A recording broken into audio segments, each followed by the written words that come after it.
today's News on the hour, news. sponsored by Liberty Mutual Insurance.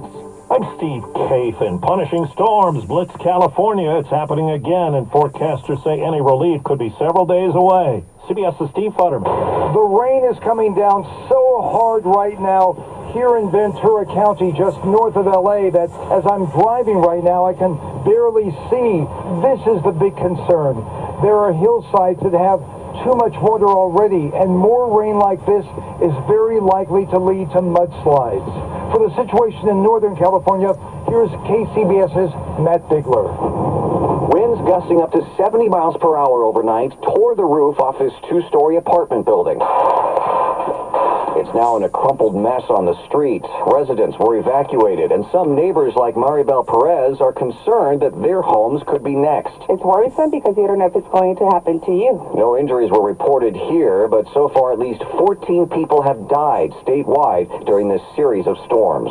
Matt Bigler for CBS News, South San Francisco. And federal climate scientists said today that 2022 had 18 climate extremes that caused at least $1 billion in damage, totaling up to losses of more than $165 billion.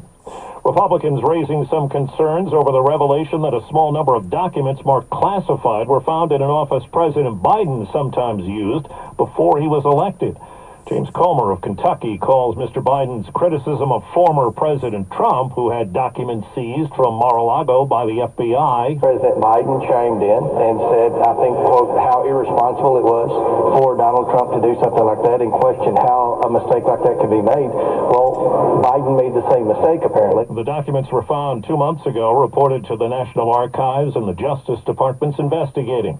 Today, President Biden's in Mexico for a regional summit. He spoke alongside Canada's Prime Minister Trudeau moments ago. There's a lot we're going to be talking about, including clean energy, migration. A report from Adobe Analytics says e-commerce prices have fallen for 4 straight months, and those prices were down a bit last month from 1 year ago. Ted Rossman of Bankrate.com. A lot of retailers have excess inventory, and that's related to my second reason, which is the supply chain has largely healed. A $1.1 billion Mega Millions lottery jackpot is up for grabs tonight.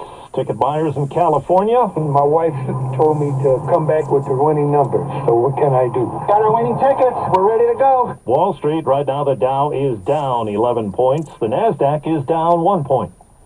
This is CBS News. Well, that's today's news. I didn't hear any good news, did you? I didn't think so. I guess it's all about perspective. The glass is half full. Well, as always, I'd like to thank you again for coming along with me on these Dash Cam News adventures. You know the drill. Peace, love, and all that hippie jazz. Bye-bye, everybody.